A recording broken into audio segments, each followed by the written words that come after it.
And joining me now on that big Aravali judgment is former Environment Minister and senior Congress MP Jairam Ramesh. Joins me. Appreciate your joining us, Jairam Ramesh.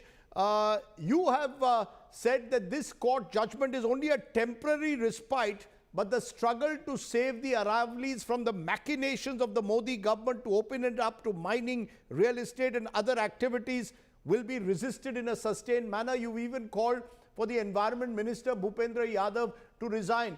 Why target the Modi government when it was the Supreme Court earlier that directed a uniform criteria, including a policy level definition of the Aravali hills and range? Why blame the Modi government for it?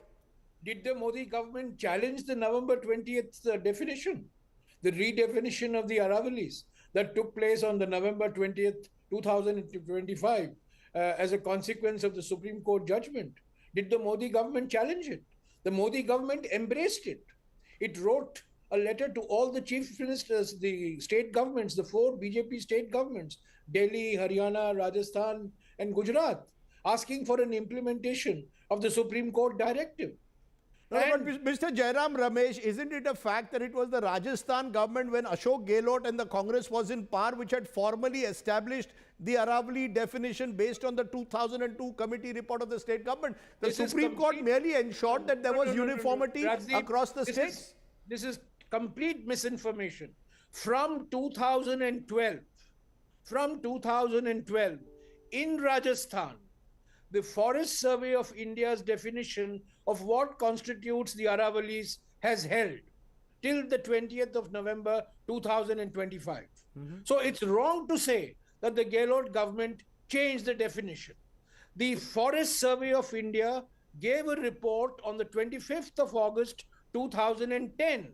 And from 2012, that redefinition, 100 meters plus, will constitute, not the 100 meters plus as came about in November 20th, but all landforms which constitute the Aravalis ecosystem would be protected and not open for mining. This was from 2012. But in 2025, November 20th, the protection to the Aravalis was going to be only beyond 100 meters. This was not challenged by the Modi government. On the contrary, there are 164 mining leases which were identified on the 7th of November 2025 by the Central Empowered Committee of the Supreme Court in its report. And that report said that these 164 leases were in the Aravalis as defined by the Forest Survey of India. Mr.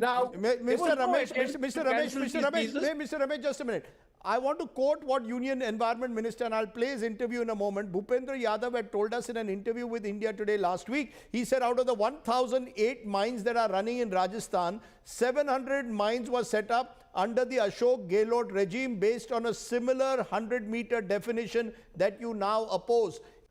Jairam Ramesh, I want you to just for a moment listen into what Bhupender Yadav had told us last week. We have that soundbite now when he had accused you and the Congress party of playing politics. Listen in. Rajasthan में कांग्रेस के समय में रैम्पेट illegal mining हो रही थी। आज भी जो 1008 के करीब राजस्थान में माइंस चल रही हैं, उसमें से 700 माइंस अशोक गहलोत जी के समय में दी गई। मैं संख्या के साथ बोल रहा हूँ। जब धड़ाधड़ माइन दी जाने लगी तो सुप्रीम कोर्ट में माइनिंग पे स्टे आया। इसकी जो डेफिनेशन है, चारों राज्यों की एक जैसी होनी चाहिए, मतलब अरावली को चिन्हित एक रूप में करें।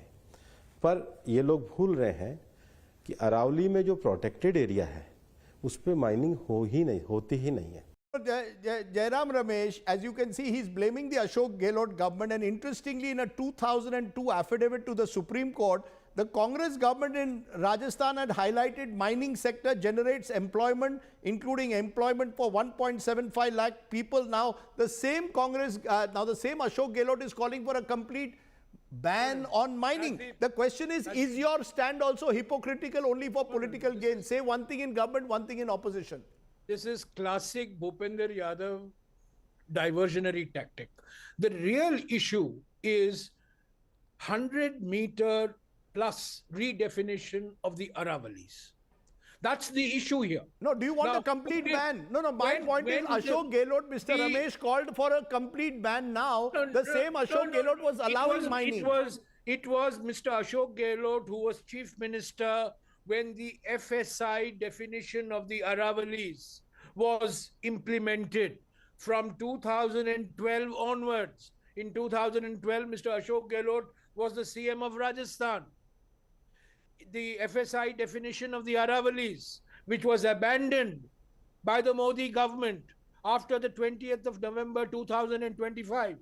From 2012, for 13 years, this definition was in place. It was the FSI that defined the Aravalis in its Should report. there be a complete ban on mining, or does mining generate employment? Have you all changed your stand? Sir, I'm asking you, does the Congress party believe there should be a complete ban on mining in Aravalis? That's not the issue here.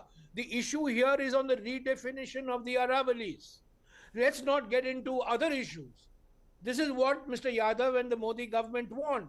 The real issue is, did you or did you not challenge the Supreme Court following its verdict of November 20th, 2025, which went against all recommendations of 3 expert bodies? Sir, did you challenge it? You Did made you that question point. it? I just want to understand. You made that point. You made it strongly. I just want to that's the understand only once again. point, Bhupender Yadav only is point. saying that there is a hypocritical shift in the Congress's stance. You wanted a complete prohibition of mining now. Earlier you allowed it. We are saying keep the definition of the Aravalis as it was in the FSI report, which was implemented from 2012.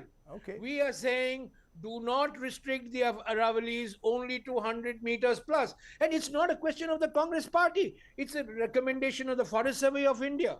It's a recommendation of the CEC. It's a recommendation of the amicus curiae. It's a recommendation of every expert. Don't make this a Congress BJP issue. Okay. I am saying that on the 20th of November, the government of India should have challenged and asked for a curative review of the Supreme Court verdict. And you will accept, and presumably you will accept now whatever that expert committee decides. Let's see. If it has gone through a transparent process, a consultative process, we are duty bound to accept it. It has to go through a proper, transparent, accountable process. Okay. It cannot be bulldozed through like they bulldozed through so many bills in Parliament. So Jairam Ramesh को गुस्सा क्यों आता है? I get a sense of why that is there in this. No, मुझे गुस्सा नहीं आता है राजदीप.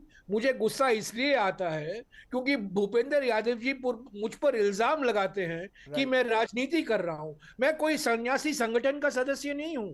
मैं एक राजनीतिक पार्टी का सदस्य हूं. मुझे राजनीतिक दृष्टिकोण अपनाना है, पर राष्ट्रीय दृष्टिकोण तथ्यों के आधार पर मुझे अपनाना है. पर इसीलिए मुझे गुस्सा आता है क्योंकि मुझे कहा जाता है कि मैं राजनीति कर रहा हूं. आज सुप्रीम कोर्ट में दूध का दूध पानी का पानी साबित हो गया. Okay. पर्दाफाश हो गया. Okay. सरकार का और पर्यावरण मंत्री का. Okay. Now, Jairam Ramesh, I appreciate you joining us. Your Hindi, by the way, is as good as your English, which is rare in today's time. You're being very generous. No, you're being very generous. Okay. Okay. Thank you. Jairam Ramesh, thank you very much for joining me here on the news today. Thank you.